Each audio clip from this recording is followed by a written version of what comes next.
Hola, buenos días o buenas tardes, según el momento en el que se disfrute o no de esta pequeña ponencia. Mi nombre es Miguel Ángel Jiménez, soy profesor de filosofía y de alemán del Colegio Concertado en Las Rozas, Fundación Colegio Berry, y bueno, voy a hablar de la oportunidad o de la necesidad de intervención que considero que tiene la filosofía para mediar justo entre estos dos polos, a veces que se presentan como opuestos, que son la memoria y la historia. Este trabajo que voy a resumir aquí viene a ser parte de mi tesis doctoral, cuyo objeto es la comparación entre la memoria histórica de Alemania después del nacionalsocialismo y de la España posterior al franquismo. Bien, vamos a contextualizar un poco la cuestión. Interpelados por el horror, ya sabemos todos que la primera mitad del siglo XX fue absolutamente convulsa. Me he querido quedar con tres hitos para simbolizar un poco, ¿no? Ese error, ese esperpento, que era Auschwitz, la represión franquista, por ejemplo, o las bombas atómicas de Hiroshima, podría haber puesto alguna más, como por ejemplo el tema de los Gulag, de la Unión Soviética, de Ruanda, o la guerra de los Balcanes, o Irak, en fin, hay una serie de eventos históricos en los que ha habido siempre la atrocidad, que ha confluido con las atrocidades un poco de los crímenes contra la humanidad, etcétera, etcétera. Y sitúo esto ante la exigencia de Theodor Adorno, que en 1960 aproximadamente, cuando escribe la dialéctica negativa, habla de que hay una necesidad de reescribir, de reformular el imperativo categórico que había dejado Kant, ¿no? La cita textual que tenemos aquí dice: Hitler ha impuesto a los hombres un nuevo imperativo categórico para su actual estado de esclavitud, el de orientar su pensamiento y acción de modo que Auschwitz no se repita, que no vuelva a ocurrir nada semejante. Y este mandato, que es complejo, que es complicado, vamos a analizarlo en lo sucesivo. Normalmente se suele poner en relación con esta otra cita que tiene que ver con George Matallana, filósofo de origen español. Ahí se me ha puesto aquí la diapositiva. La foto corresponde a Adorno.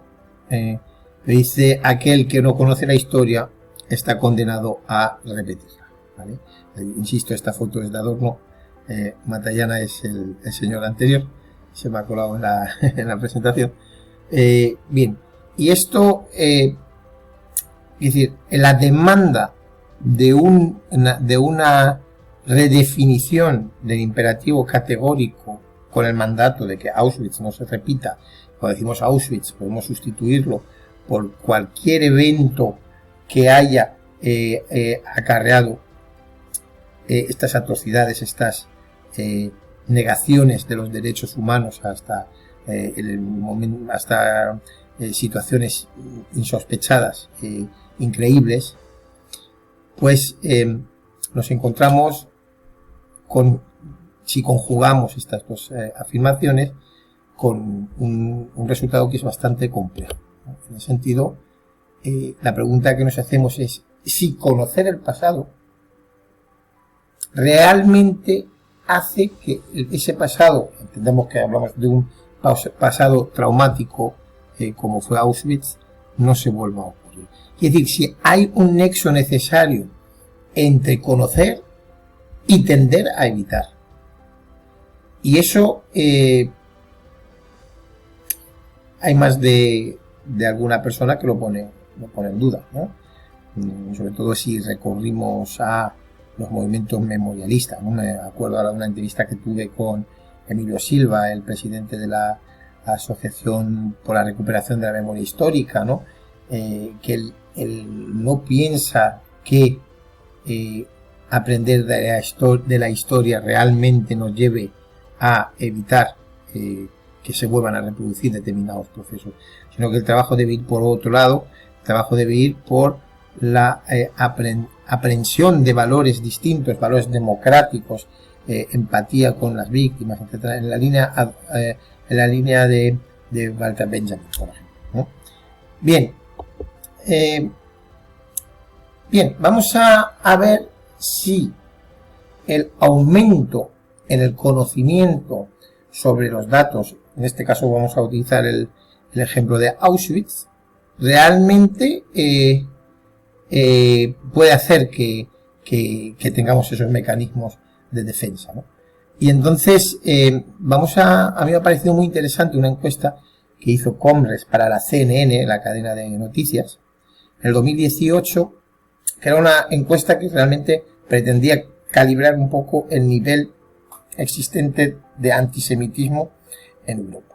Para ello encuestó en torno a más de 7.000 personas, 7.100 no llegó por ahí, en 7 países, es decir, más o menos 1.000 personas por país.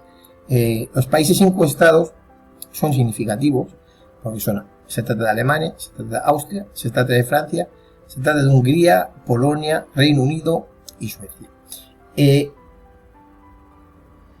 Con lo que me he quedado yo para digamos establecer aquí un análisis es con una pregunta concreta. Es verdad que la encuesta hacía muchísimas preguntas, pero había una que a mí me llamaba o me parecía bastante útil para poder determinar digamos el estudio, ¿no? Entonces decía, esa pregunta que se le hizo a los encuestados de los 7 países era: ¿qué sabes sobre el Holocausto? ¿O qué crees que sabes sobre el Holocausto, ¿no? Entonces vamos a ver aquí totalizado. Es verdad que en la encuesta había como 4 ítems, ¿no? Que decía no sé nada, sé poco, sé bastante y sé muchísimo, ¿no? Una cosa así. Bueno, pues yo he resumido en dos posturas: es sabe nada o sabe no sabe nada o sabe poco, o sabe bastante y sabe mucho, ¿no? Para un poco intentar sacar unas conclusiones.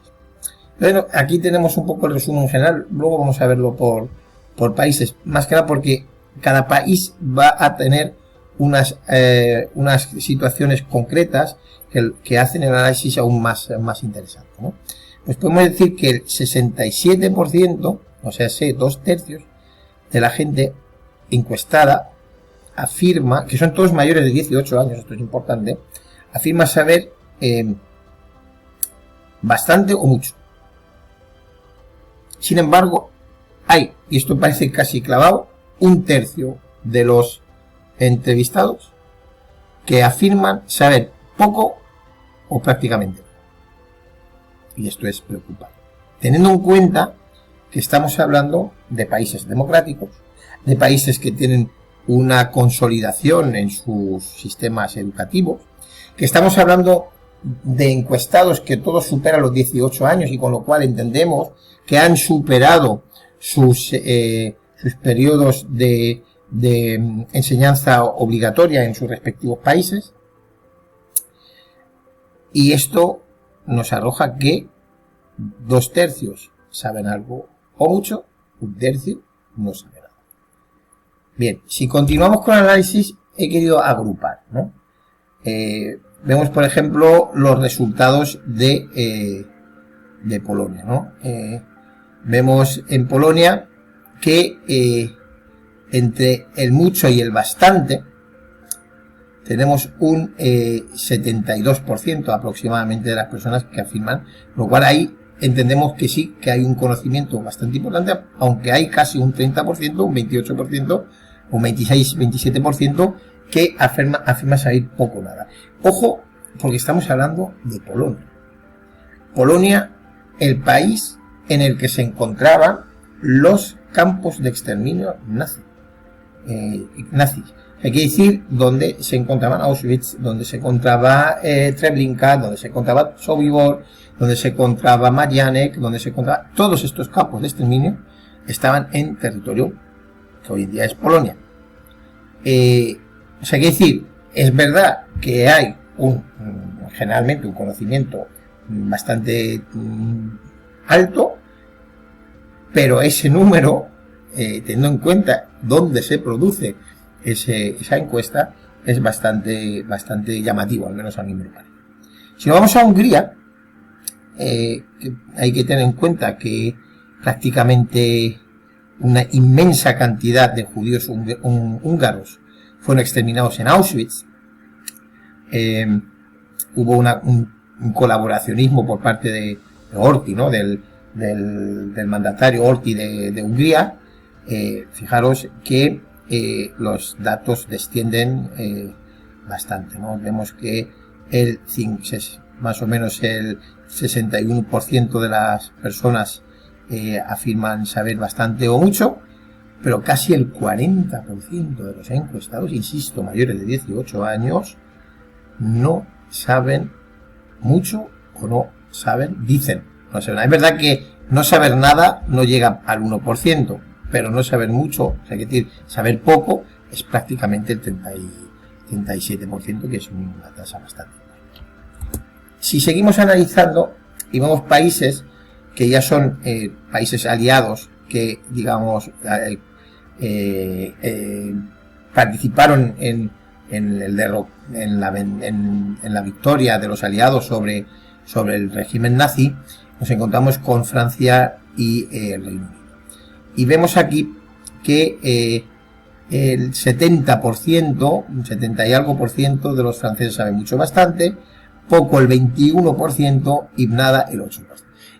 Aquí en Francia nos encontramos con una situación parecida a la de Hungría, en la que hubo una Francia y la capital era Vichy, donde el régimen de Vichy, digamos, era manifiestamente colaboracionista con los nazis, y digamos podemos entender que hay un tratamiento ambivalente con este periodo de la historia, que probablemente por vergüenza no se quiera reconocer o no se quiera tratar, ¿no? Y sin embargo nos vamos al Reino Unido y vemos también que el 66%, es decir, que las proporciones se vienen repitiendo de una manera bastante similar, ¿no? Bien, absolutamente llamativa me ha parecido esta visión, ¿no? de Alemania y Austria, ¿no? Aquí hemos dado el salto de países donde, digamos, hubo muchas víctimas ocasionadas por los nazis. Hemos pasado países como Francia que ayudaron a vencer a los nazis, y finalmente nos encontramos con Alemania y Austria, que eran los países que, digamos, perpetraban los crímenes. Y aquí vemos que en Alemania el 36% de la población, más de un tercio, admite saber poco o nada sobre los nazis. Que si nos vamos a Austria, y ojo, porque Austria siempre, digamos, se suele entender, ¿no? como que no tuvo tanto que ver, pero sí, estaba perfectamente involucrado en las atrocidades que fueron perpetradas por el nazismo, porque era parte del Tercer Reich. Pues nos vamos al 45,5% de la gente que se queda casi ignorante con respecto a esto. Bueno, digamos un poco la esperanza está en este último país, y a lo mejor ahí habría que fijarse en qué ocurre en ese país, en el sistema educativo, porque nos encontramos con que el 77%, el más elevado, de los encuestados en Suecia afirmaban saber bastante o mucho frente al 22%. Y esto es muy llamativo porque Suecia, hay que recordarlo, durante la Segunda Guerra Mundial era un país absolutamente neutral. Bien, hay otra encuesta, un estudio de la Universidad de Londres, porque quien tiene que impartir, quien tiene que divulgar este conocimiento con respecto al Holocausto, digamos, bueno, pues también muestra sus carencias. Lo vemos en un estudio que se hizo con profesores de distintas materias, aunque nos vamos a fijar exclusivamente en los profesores netamente de historia, que, por ejemplo, no sabían cuestiones básicas sobre el tema del nazismo, como por ejemplo la pregunta que se hace: ¿cuándo empezó el asesinato sistemático de los judíos? Casi solo el 50% de los profesores de historia es capaz de responder a esa pregunta. O por ejemplo, ¿qué pasaba cuando un miembro del nazi se negaba a participar en los asesinatos masivos? Ignoraban solo el 27% de los encuestados sabían contestar correctamente que no les pasaba nada, que simplemente se les excusaba de esas labores y se les asignaba a otras. Y esto es importante porque cambia el enfoque y la lectura que tiene de la responsabilidad individual en las atrocidades, ¿no? También, por ejemplo, bueno, pues conseguir cuál fue el primer grupo víctima de los nazis, grupo colectivo, ¿no? Es solo apenas algo más del 52% de los profesores de historia sabían decir que se trataba de las personas con discapacidad que fueron víctimas de la operación T4. En fin, esto es muy importante. ¿Qué porcentaje suponían realmente los judíos en el ascenso, en el año 1933, en el ascenso de Hitler al poder, ¿no?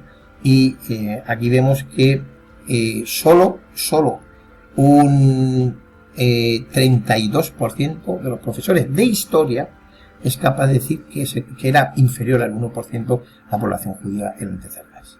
En la República de Weimar, antes de que se convirtiera en Tercer Reich, ¿no? Bien, aquí ya tengo que acabar, sé que estoy muy pegado de tiempo.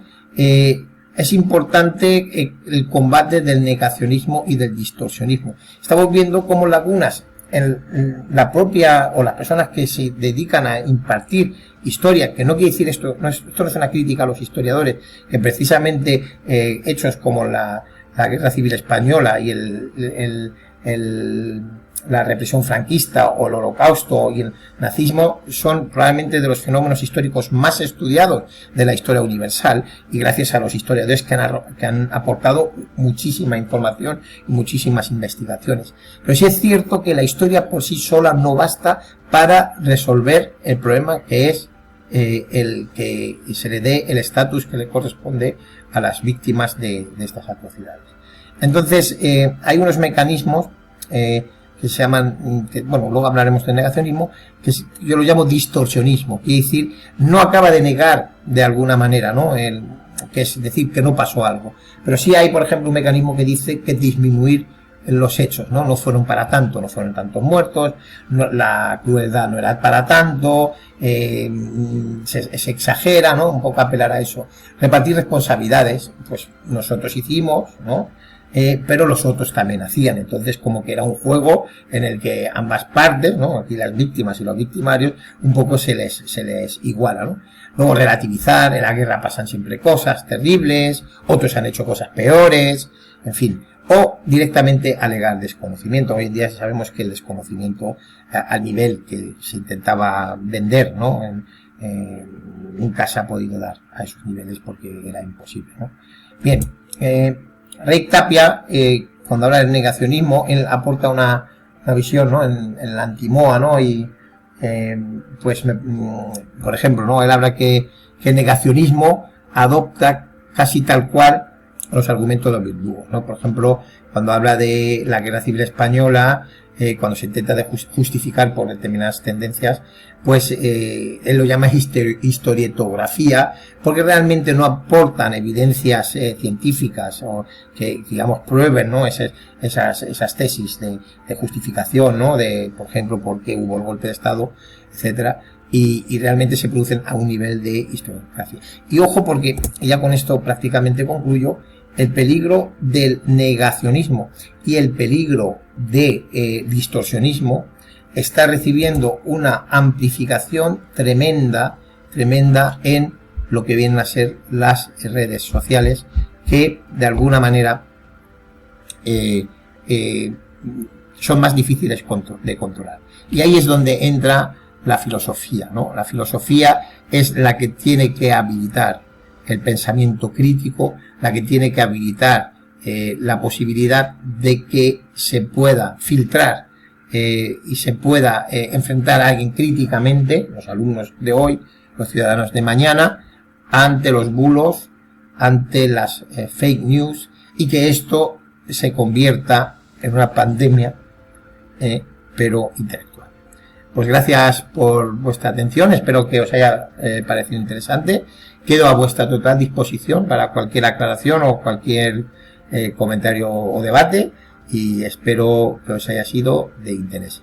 Un abrazo, y quiero agradecer también que me hayan dejado participar en este evento tan interesante. Un abrazo y nos vemos.